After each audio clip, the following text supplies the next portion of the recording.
اعوذ باللہ من الشیطان الرجیم، بسم اللہ الرحمن الرحیم۔ MS نیوز HD5 کی ناظرین السلام علیکم، امید ہے آپ لوگ سب خیریت سے ہوں گے۔ آج کا ہمارا مین ٹاپک ہے جو حسنات ملک نے خبر دی ہے، اس پر آپ لوگوں کے ساتھ تفصیل رائے کریں گے، لیکن میں حسنات ملک کی خبر سے اختلاف کرتا ہوں اور اس بات پر میں اتفاق نہیں کرتا کہ جو اس نے خبر دی ہے، لیکن جو اس نے خبر دیا میں نے کہا آپ لوگوں کے ساتھ شیئر کر دیں تاکہ آپ لوگوں کے ساتھ انفارمیشن شیئر ہو سکے، لیکن میری بات پر اسے اتفاق نہیں۔ اور آپ کس میں کیا رائے آپ نیچے کامنٹ میں بتائیں تاکہ ہم کو آپ کی رائے معلوم ہو سکے۔ MS نیوز کی ناظرین،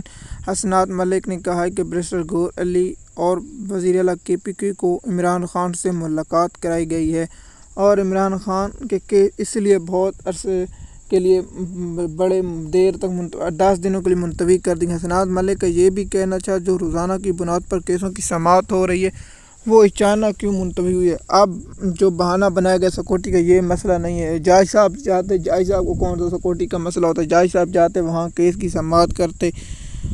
اور منتوی ہو جاتے۔ حسنات ملک کا مزید یہ کہنا تھا کہ اگر ایسی بات نہیں تو پھر کیس کیوں منتوی، تاکہ صحافی عمران خان سے سوال نہ کر سکیں، تاکہ کہا نہ سکے۔ دوسرا پہلو یہ بھی ہو سکتا ہے کہ عمران خان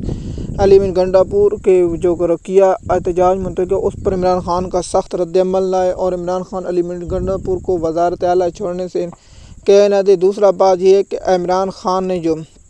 علی بن گنڈاپور کے بارے میں کہا کہ وہ میرا وزیر اعلیٰ جو اس کے خلاف ہوگا وہ میرے خلاف ہوگا، اس لیے عمران خان نے پہلے بیان دے رکھا تھا اور اس کے پہلے علی بن گنڈا کو پہلی بار لاپتہ کیا۔ قومی اسمبلی سے بہت سخت رد عمل آیا KPK سے، اس بار KPK اسمبلی سے سخت رد عمل نہیں ہے، اس کے پیچھے بھی کوئی چیز ہے، اس پر بات ہم کریں گے، لیکن آپ لوگوں تک انفارمیشن تھوڑی ہم پہنچاتے ہیں۔ لیکن یہ میرا اس بات پر اتفاق حسنات ملک کی اس خبر پر ہو سکتا ہے کہ جو اڈیالہ جیل میں پابندی لگائی گئی انفارمیشن نہ نکل سکے، اس بات پر میں اتفاق کرتا ہوں۔ بیرسٹر گور علی اور ان کو ملاقات کے دیکھی PTI کے لوگ جو صحافی ہیں، ہر کے ذہن میں ایک ہی سوال آتا ہے کہ وزیر اعلیٰ میرے 24 گھنٹے کہاں غائب تھے، اور دوسرا 24 گھنٹے کہاں تھے، جس طرح وزیر حسینہ شیخ واجد کے بھائی محسن نقوی نے جو کہا تھا، مجھے پتہ ہے، سب کو پتہ ہے، مثال اس نے کہا جہاں بھی وہ سب کو پتہ ہے، ہم مجھے اس بات کے دوران پاکستان کے بچے کو پتہ ہے وزیر اعلیٰ کہاں تھے، میں اس بات میں نہیں دہراتا ہوں، نہ دہراؤں گا کہاں تھے، لیکن اس بات پر حقیقت ہے کہ آپ لوگوں کو انفارمیشن دینا ہمارا کام ہے۔ دیکھیے کہ حسنات ملک کی اس بات پر ہم اتفاق کرتے ہیں کہ عمران خان سے صحافیوں کی اور جو عمران خان کے باہر جو رہنما ہے وہ بیان لے کر عمران خان کا اناج ہے اور ٹویٹر پر شیئر 10 دن کے لیے۔ اور دوسرا کہ آج جو مولانا فضل الرحمان کی جو فلسطین کے نام پر میٹنگ ہوئی، مولانا کو منانا تھا، جیسے کہ آپ لوگ جانتے ہیں مولانا فضل الرحمان، بلاول بھٹو، زرداری، شہباز شریف، نواز شریف ایک ہی صف میں کھڑے تھے، لیکن مولانا فضل الرحمان جب حکومت کے ساتھ آفیشیل جب تک بیان نہیں آ جائے گا، جب تک وہ آ نہیں جائے گا، اس وقت تک جماعت اسلامی اور دیگر جماعتوں پر میں الگ ویلاگ بنوں گا۔ ان لوگوں نے فلسطین کو اب یاد کیوں ہے اور فلسطین کے لیے جماعت اسلامی سوائے سینیٹر مشتاق احمد کے سوا کس نے احتجاج نہ کیا۔ حافظ نعیم الرحمان صاحب کے بارے میں بھی انکشاف کروں گا، حافظ نعیم الرحمان صاحب نے فلسطین کے لیے کیا کریں۔ دوسرا جو حسنات ملک صاحب نے خبر دی ہے کہ عمران خان کو اڈیالہ جیل سے ملاقات کرائی گئی ہے۔ دیکھیے کہ اگر اڈیالہ جیل میں عمران خان سے ملاقات کچھ معاملات طے پر KPK ہاؤس سیل نہ کرتے، اب اس پر بھی مختلف رائے ہے، تاکہ حکومت نے سیل کرایا ہو، تاکہ دیکھیے آپ لوگوں کو معلوم ہوگا حکومت کے پاس بھی تو اختیار ہوتے تاکہ عمران PTI کی لیڈرشپ غصے میں اور اسٹیبلشمنٹ کے خلاف کوئی بیان دے دے۔ اور دوسرا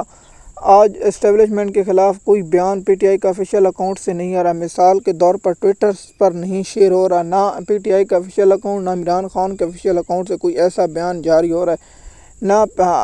جو PTI کی ترجمان ہے، نہ کسی سے ایسے رہنماؤں سے جو اسٹیبلشمنٹ کے خلاف بیان ہو۔ اس سے اندازہ لگایا جا سکتا ہے کیا معاملات ہیں، لیکن ہمارا انالیسس، ہماری خبر ہم آپ لوگوں تک شیئر کرتے ہیں۔ دیکھیے کہ ہمارا کام ہے کہ عمران خان نے پہلے بیرسٹر گور علی کو جو بزدل کہا وہ صحافیوں کے ذریعے خبر ہے، اور عمران خان کا جو آفیشیل اکاؤنٹ ٹویٹر ہے اگر اس سے پوسٹ ہوگی یا اس سے کبھی انفارمیشن ہوگی تو ہم آپ لوگوں کو آگاہ کر دیں گے۔ جس سے پہلے میں نے مراد سعید کا بہت سخت رد عمل تھا، مراد سعید نے کہا ہے کہ حکمت علمی ناکامی ہو سکتی ہے، لیکن غدار کون ہے، یہ کون ہے، یہ وقت بتائے گا۔ ایم ایس نیوز کی ناظرین، ہم آپ لوگوں تک یہ انفارمیشن پہنچائی کہ حسنات ملک کی بات میں آپ لوگوں کی کیا رہے، لیکن میرا یہ نقطے پر اتفاق ضرور ہے کہ انفارمیشن باہر نہ آ سکے۔ مثال کے طور پر آپ جانتے ہیں کہ عمران خان صحافیوں سے ملاقات کرتا اور کہتا کہ احتجاج ملتوی ہماری حکمت عملی تھی یا وہ تھی، دیگر صحافیوں کی ہر اپنی رائے ہے، لیکن ہم جو انفارمیشن آپ لوگوں کو ایک دو روز میں دیں گے، جس طرح ہم نے آپ کو بتایا تھا کہ علی امین گنڈا پور کے پی کے ہاؤس کس لیے گئے تھے، اس پر ابھی تک سوال کا جواب نہیں ہو اور نہ ہمیں اس سوال کا جواب مل رہا ہے۔ ایک احتجاج آپ لے کر آئے حکومت کے خلاف مخالف، اور آپ کہ اسی وقت خبر چلے کہ علی امین گنڈا پور کے وارنٹ گرفتاری جاری کر دی گئے ہیں۔ علی امین گنڈا پور کے وارنٹ گرفتاری جاری کر دی گئے ہیں۔ علی امین گنڈا پور کے پی کے ہاؤس روانہ ہو گئے ہیں ذرائع۔ اس کے بعد خبر آئی کہ ذرائع کا دعویٰ ہے کہ علی امین گنڈا پور کو گرفتار کر لیا جائے گا۔ اس کے بعد خبر آئی کہ علی امین گنڈا پور کی کے پی کے ہاؤس کو رینجر اور پولیس نے گھیر لیا، اور دوسری چوتھی پانچویں خبر یہی کہ رینجر اور پولیس والے کے پی کے ہاؤس میں گھس گئے، اور اس کے بعد خبر چلی کہ علی امین گنڈا پور گرفتار کر لیا۔ اس کے بعد سرکاری ذرائع نے دی، پھر اس کے بعد سکورٹی ایک اور ذرائع نے کہ یہ بے بنیاد علی امین گنڈا پور کو گرفتار نہیں کیا گیا، اور اس کے بعد یہ خبریں چلتی رہیں اور پاکستانی قوم کے ساتھ آتا رہا مذاق، لیکن پاکستانی قوم سب کچھ جان چکی۔ اب دیکھیں نا، ایک بچہ ہوتا ہے، جس طرح بچے کو بیٹا جیسے مت کرنا، وہ ہو جائے گا، یہ ہو جائے گا، لیکن پاکستانی قوم پڑھی اور سب کچھ سمجھدار ہے، دیکھتی ہے کہ کیا ہو رہا ہے یا نہیں ہو رہا۔ ایم ایس نیوز کی ناظرین، اگر آپ اس بات پر اختلاف کرتے ہیں یا حسنات ملک کی خبر پر آپ اتفاق کرتے ہیں، آپ نیچے کومنٹ میں دیں تاکہ ہمیں معلوم ہے۔ ایم ایس نیوز کی ناظرین، امید ہے یہ ویڈیو آپ کو پسند ہوگی۔ شکریہ۔